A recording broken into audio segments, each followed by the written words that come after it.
kabataan. So,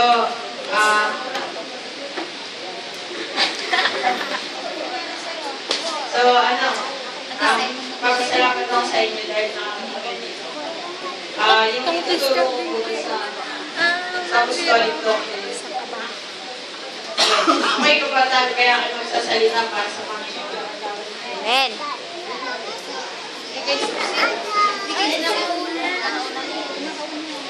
F5 na. So, sino po yung merong dalang apostolic doctrine? F5 na agad. F5 na. So, kung wala po kayo dala, makishare na lang po kayo sa meron. So, ang topic ko po is about the 3 kinds of sin. Yung una,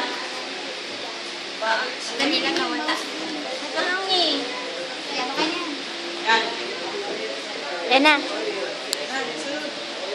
so yung una po, sinabi doon, yung amarteia. Ano ba yung ibig sabihin ng amarteia sa Greek word? Ay inherited sin. O minana natin kasalanan kaya bagong alam. So, mabasa po natin sa Romans 3:23, makabasa po. Basahin natin. Pakibasa, brother.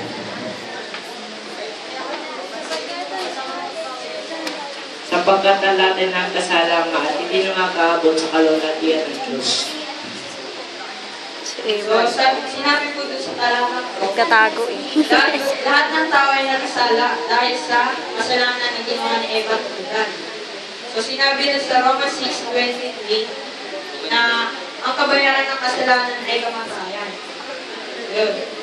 At kaya sabi doon, kaya dahil doon sa kasalanan na yun, merong namamatay, merong na-hospital, at meron din pupunta sa libingan.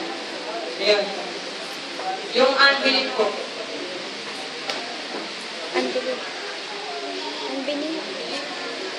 Sapagkat ang kabayaran ng kasalanan. Ayun. Nakikita niyo po dyan sa picture na yan. Yan po yung kasalanan ni Eva na hindi siya sumampalataya sa Diyos. O hindi siya sumunod dun sa instruction. Yun. So, nakikita niyo sa picture na kung saan ba si Eva natukso siya ng serpente. Yun. Kasi siya, si Eva, kaya siya natukso, nagsarili siya. Meron siyang sariling diskarte. Ano po yung Next, sa ignorance. Sinabi niyo, ang ibig sabihin ng ignorance, kamangmangan. Yung kamangmangan, sabi doon, pinalagpas nga daw po ng Diyos o pinagpasensya na yung kasalanan natin. Pero sabi doon, dumating ako yung pahayag na nangyari sa atin pinagsisi tayo.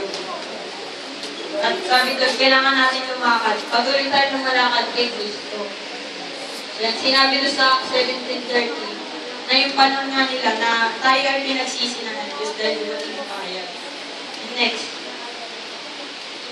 Yan, yung nakikita yung picture, isang part yan ng pagiging Berean. Ang saan? Baby, Berean na. Ayan, wala. Ibig sabihin, sinabi doon na sa kasimula, sa bata pa lang, ang kailangan mo na siyang Hindi ng baby ah. Berean. Tapos sabi doon sa Part nga lang eh. 11, palabasa ko. Ay kilala na naging karangal ang mga ito kaysa mga taga-Tesalonika sapagkat tinanggap nila ang salita ng buong Ngayon lalong naging marangal ang mga ito kaysa mga taga-Tesalonika. Kapagkat tinanggap nila ang salita ng buong pagsisikap at sinisiyasan sa araw-araw ang mga kasulatan kung tunay nga ang mga bagay na ito. Sinabi niya sa talata na yan, na kailangan natin mag-compare ng salita ng Diyos. O yung sabi, hindi naman tayo tinuturuan na maging sarado tayo sa ibang maturuan. Kung meron tayong sabi, kung meron tayong salita ng Diyos, meron din yung iba. Na kailangan yung salita din nila na kino-compare natin ito. Sabi doon, kailangan natin mag-aaral ng salita ng Diyos. Kailangan hindi tayo nababakante kasi kung nababakante tayo, doon pumapasok yung serpente na kung saan tayo ay nagdaya. So, naunang tayo yung serpente. Tapos, mabasa natin sa Jude 1 na kailangan mong ipaglaban yung inyong pananampalataya. At sabi doon, at kailangan natin mag-compare. Tapos sa 1 Peter 3:15,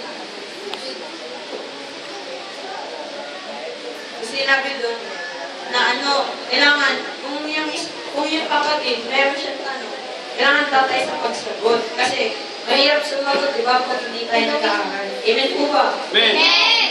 So, kailangan nag-aaral din tayo sa salita ng Diyos. At yung pangalawa naman po, Kalinga, yung mga tema, sa Greek word, ay committed sin. Na kung saan, yun yung nagagawang kasalanan namin sa laman. Sabi doon, yung paninigaling, iba masama din yun. So, masama yan. Kasi yung kapsunod mag-iinom. Yan yung mga uli ng mga kasalanan. At sabi doon, marami pang iba. Kailangan, kung nakakagawa tayo ng kasalanan, kailangan, pagsisihan. Saan yung sabi? Sa Ephesians 5:26, Simple lang ako. Upang kanyang pakabalilin ito at linis sa pamagitan 3 points of church government. sinabi doon, yung tubig na. Yung tubig na. Kahit nga daw po ito na salita ng Diyos. Mental block ka rin. Sa atin. Kung saan sa ating mga kasalanan. So sa Acts 2:38, huwag na po natin basahin dahil tubig. Pinagpapawisan si Joseph. Una po, sabi doon, repent. Na kung saan kailangan natin sa palatay kay Kristo Jesus. Magpabotis po tayo sa kanyang pangalan. So yun. At sabi doon, magpabotis muna tayo. May ano Yun, pa, ibig sabihin may ng website pa. pagluto, May na panyo. tayo yung kasalanan natin, yung parang ililibig na. Tapos pagkakaon natin, yun na po yung resurrection natin na tayo ay bagong pagkatao na. Tapos yung pangatlo, yung amartano. Yan. Ibig sabihin yan ay blasphemy of the Holy Ghost.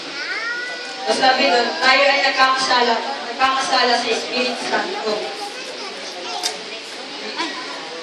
Mabasa natin sa Romans 1:18 na yung quote ng Diyos o yung galit ng Diyos ay nakayag doon sa lumalaban ng katotohanan. O sa mensahe ng Diyos.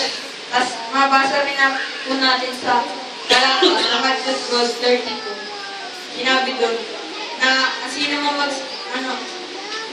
sino man ay lumaban sa katotohanan, siya di ba yung hindi ipapatawad ng Diyos. Na kung saan ito yung kabayaran ng kasalanan.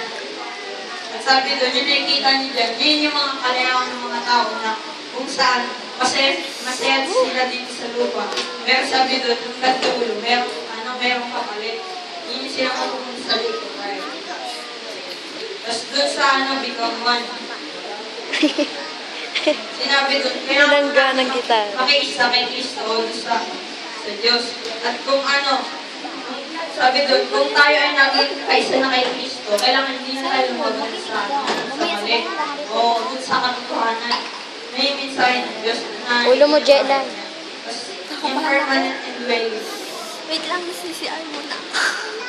Sumir ka na. Sabi doon, yung assurance. Mamaya maihi ka dyan sa pulpit. Kaya yung sinabi nga diba na si Kristo Nagbibidyo ka? tinahanan siya ng Espiritu Santo sa ating kalupatan. Kasi doon sa assurance, sabi nun, kailangan meron nga tayong katiyakan kung tayo ay tinatakanan ng Diyos. Kung tayo ay silyado niya at pag-aari niya tayo. So sabihin niyo nga po, anak ako ng Diyos. Anak ako ng Diyos! So lahat tayo anak ng Diyos. Sinabi doon, kailangan hindi na tayo gagawa ng kasalanan dahil siya ay nanahan na sa atin. At sabi doon, tayo ay Jela, yung ulo mo. at yung pinakalas po, yung having progressive revelation. Sinabi doon, sa tulong na yan, meron nga akong sinasabi na ukom. Yung ukom na yan, ayun yung, sabi niyo sa Greek word ay akim or okay. Tapos na? Ang ibig sabihin ng ukom ay, sabi, ito ay mensahe. Yung nilalaman ng ukom, ito yung mensahe at kailangan, na ito yung pahayag ng Diyos at kailangan natin lakaran ito at kung sa mga mabuhat, kailangan i-train niyo yung mga na kailangan hindi tayo mag-aaral, di ba, sa sabi nila, nakita niyo sa mga tao, ito yung kasalanan nila. Kung gumagawa sila ng mga mali, kailangan i-correct natin. So, yun lang. So, may naintindihan po ba kayo? Amen! Kung may naintindihan po kayo, sumigaw nga po kayo ng amen. Amen! Praise the Lord. Praise the Lord! Hallelujah. Hallelujah! Kapalakpakan po natin ang